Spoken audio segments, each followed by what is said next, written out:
All right, today has been a first alert weather day, and tomorrow is going to be a first alert weather day once again because of the high fire danger. And we have these red flag warnings for western Colorado, so let's break those down. We have currently until 9 o'clock this evening for almost the entire western part of the state. We have these red flag warnings where we have those wind gusts of up to 50 miles per hour in some spots, and that low humidity of about 7 to 15%. And those wind speeds are sustained of about 15 to 30 miles per hour. And again, this will go until 9 o'clock this evening. Now looking ahead into tomorrow, we're going to have these red flag warnings return, but not across the entire western slope. It's going to be primarily central areas, so extending from about Garfield County all the way down to even parts of San Miguel and Ouray County. We're looking at that starting at 11 a.m. and continuing until 8 o'clock in the evening with that low humidity once again of about 9 to 15%, sustained winds of 15 to 30 miles per hour, and those wind gusts as high as 45 miles per hour in some spots.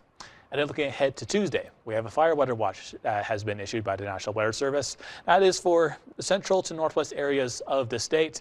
We're looking at humidity values of about 7 to 13%, and those wind gusts ranging between 35 to 50 miles per hour. So we'll continue to keep an eye on that situation because that could potentially get upgraded to a red flag warning as well. Now take a look at our current wind gusts. They're primarily in the upper 20s to the mid 30s across the area with 29 miles per hour in Grand Junction and 36 miles per hour wind gusts over in Montrose. This evening we'll see those slowly die down once we head toward the 9 o'clock hour and continuing even as we head into the overnight. Once we head to around midday on Monday, that's when we'll begin to see those winds pick up again. And looking at around noon, could see about 24 mile per hour wind gusts over in Nucla.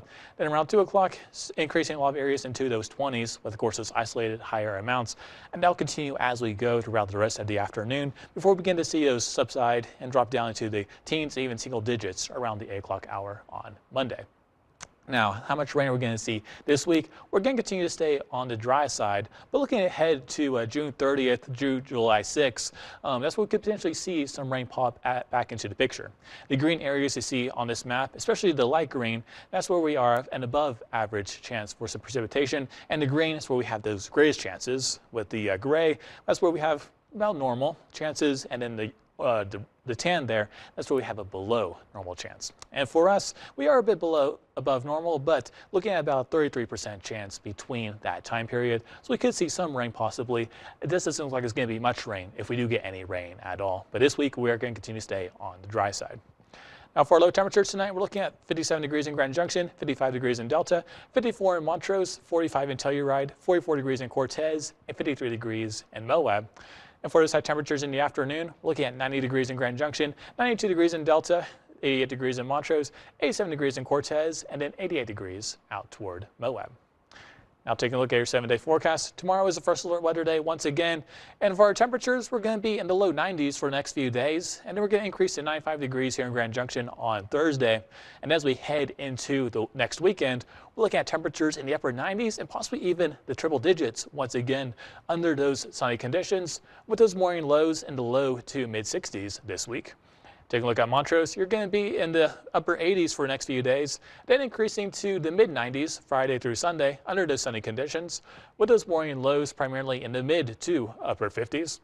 And then taking a look at Delta, you're going to be in the low 90s for the next few days, 95 degrees on Thursday, and then those upper 90s with triple digits possible on Sunday under those mostly sunny conditions, with those morning lows in the mid to upper 50s.